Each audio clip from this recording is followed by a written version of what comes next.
On July 29, 2022, President Paul Biya dropped all investment charges against a former Minister of Water and Energy of Basiwa Tangana Kuna. According to the Minister of State, Ferdinand Gongo, the President of the Republic had ordered every prosecution against him to be dropped. The decision was in a letter addressed to the Minister of State, Minister of Justice, custodian of the seals, Laurent Eso.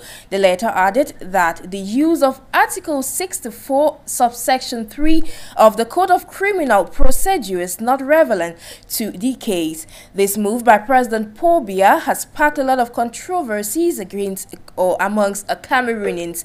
In today's edition of Voice It, we shall be taking a deeper look at this move made by President Paul Biya.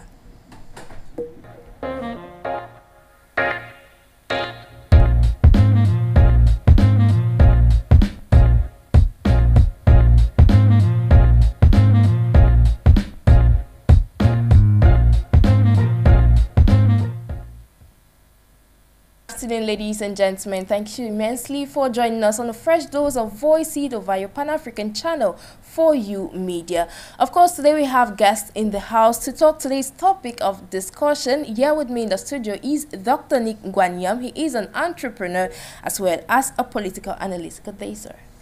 Thank you, Sharon. It's a pleasure to be with you here today, and I'm coming to your house for the first time. It's a great place. Thank you immensely. To kick off, let's get down to business. What evaluation, what analysis do you make of this fresh move made by President Paul Biya? I must say that everybody in Cameroon has been very confused about such a move.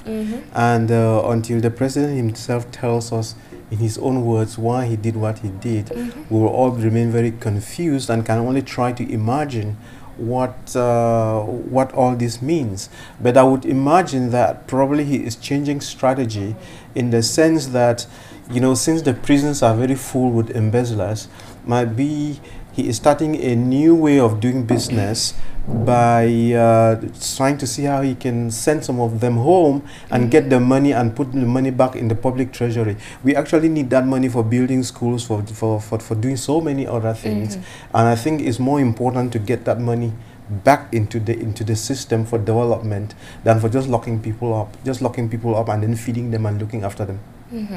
So you are in the economic sector. Given the current situation of Cameroon, given the security as well as economic impacts that have been affecting the country, what do you think this move means for the Cameroonian people?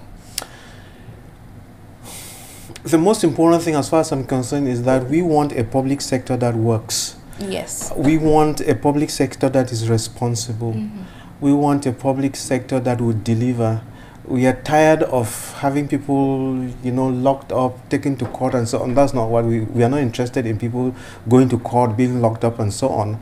And therefore, we would rather ask that public servants should be responsible.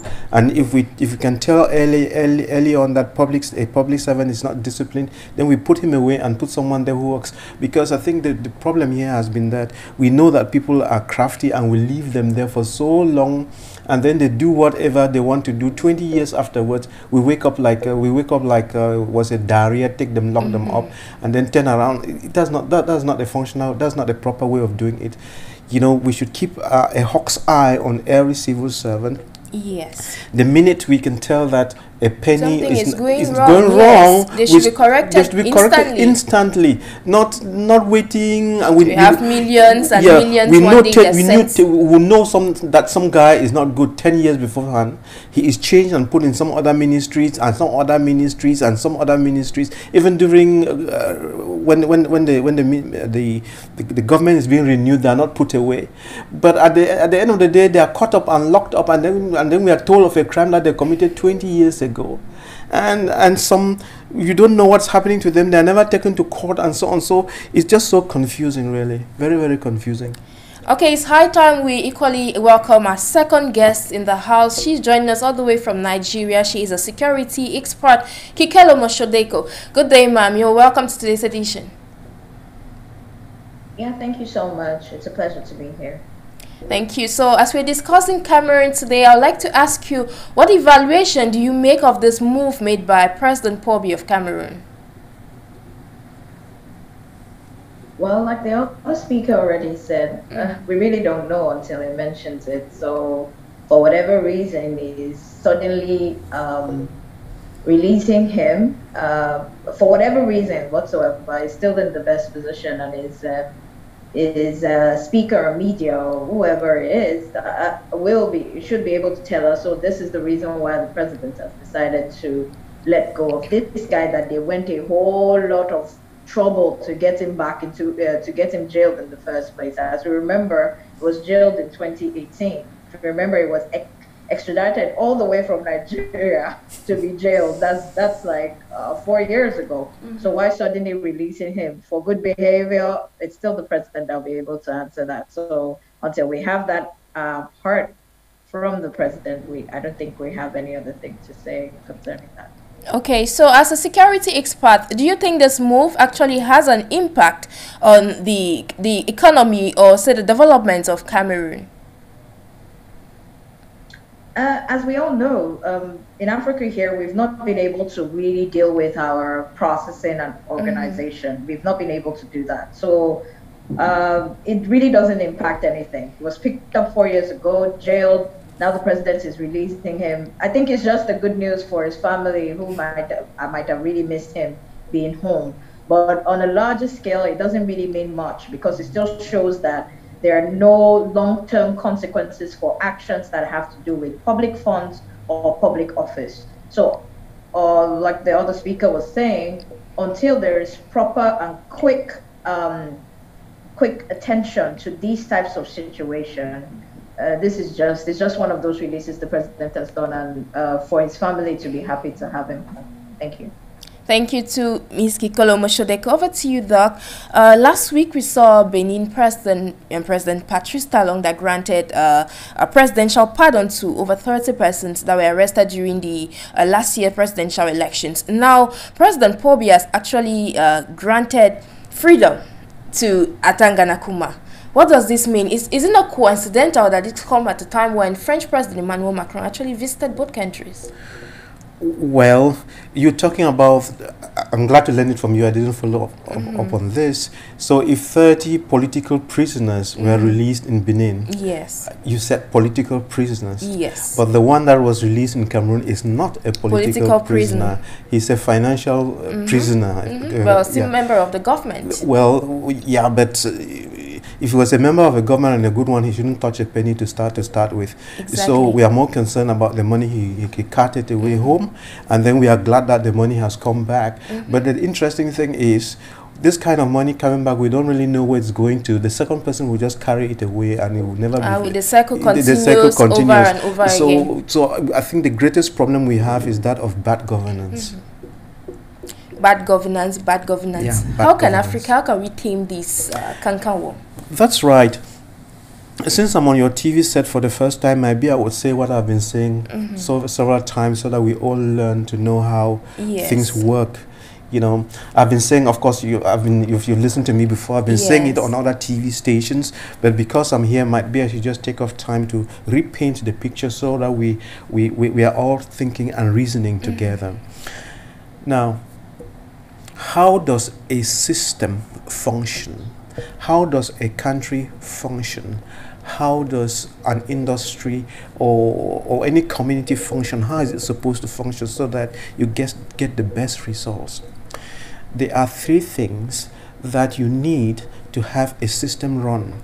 Number one, you need politics or policies. Number two, you need a sound economics.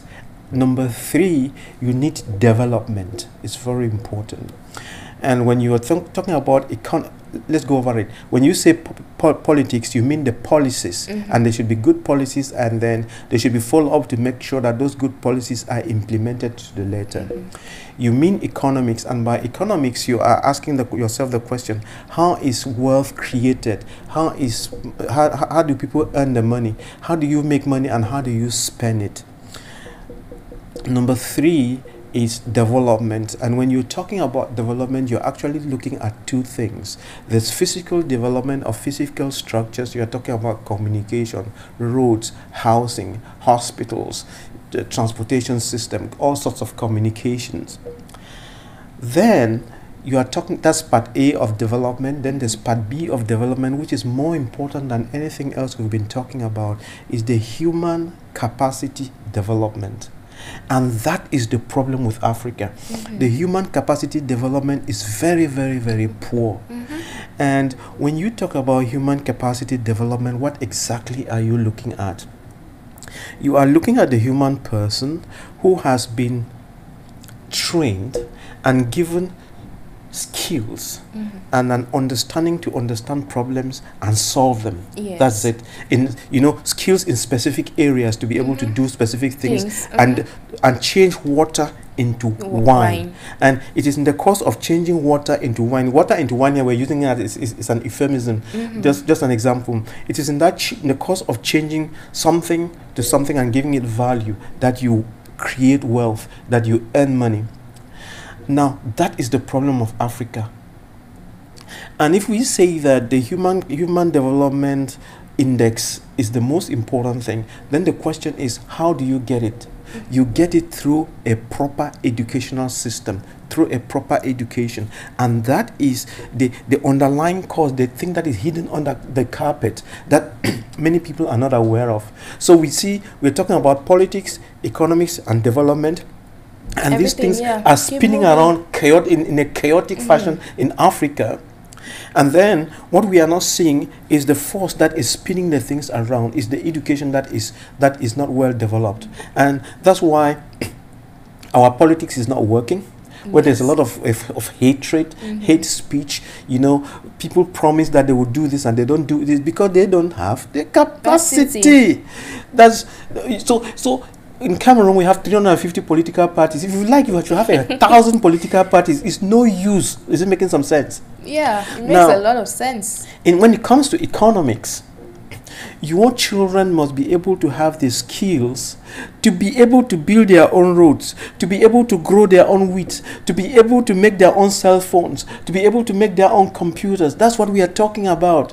And our education does not have skills. And that was done on purpose by our colonial masters who gave us something and deceived us with something. That's to limit us from the concept of independence. Yes, that is it. So technically, now you've used a very beautiful word. You are looking at independence, interdependence, and dependence. What we in Africa, we think that we have independence. We don't. Real independence is economic independence. If you don't have economic independence, you have absolutely nothing. I hope I drove that message clear. Exactly. Even if I said nothing the whole day and I said only this, and all of Africa understands it, then we would have contributed in building Africa. Exactly. Everyone has equally the part to play in order to develop these great continents. Over to you, Ms. Kekalomo. Do you think this move made by President Paul Biya is something that other African leaders should copy? Okay, so it's not, the thing is, I know I sound a bit bored by the topic because I am bored. There's really nothing to this, to be frank. We see more and more corruption. We see more and more embezzlement of funds.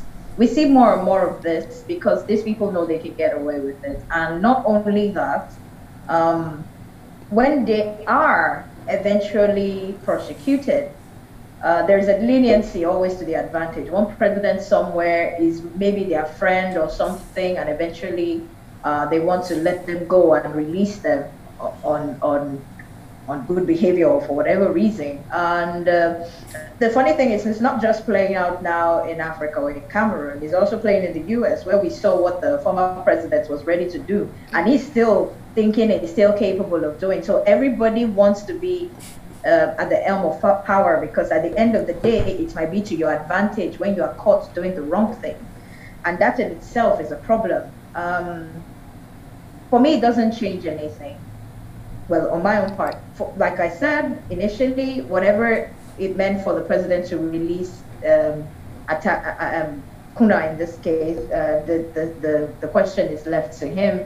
He knows why he released him, but it really doesn't change much. It's still it's a cycle, and we can't continually not persecute bad behavior. The more we leave bad behavior because some people are above the law, the more the decay will continue. Because as he's been released now, or as he's been freed and pardoned, or whatever it is that they call it these days, he can be chosen by another set of government as a minister. What stops the other government from choosing him as minister? Nothing, because it's a ministerial position and it's a choice made by the president, maybe at the approval of the National Assembly, which in most cases is still part of the ruling party most times. And so there's no working, if I could put it that way. There's no friction that will show that people understand cause and effect, sequence and occurrence. If there is, we won't be speaking as much on some of this. I don't expect us to get it perfect from the start. I just expect us to work on it, to start from somewhere. Like you compared it with the Benin situation with President pardoning, those are political. They weren't supposed to even be in jail initially, but because there was a political vendetta in the first place, they were put in jail. And so this is totally different. This is very financial in nature. And there are many more ministers embezzling as we are speaking right now, and they've not been caught because they are not under the radar, as the case may be. Maybe they are still friends with the president or friends with people in government, and so they are not shaken by anything. And so I really don't see it. It doesn't move any needle. Like I said, it's good for his family. It's good for his family to see him back home. It's a good thing the president has done for him. But in the long run, it's just something that will keep happening until we put in measures in place that will curb this kind of behavior. So the inherent evilness, or the inherent way in which humans are supposed to behave, should generally be curbed by proper judicial systems. But if there isn't any, this type of behavior will continue. Thank you. Exactly. You did mention everything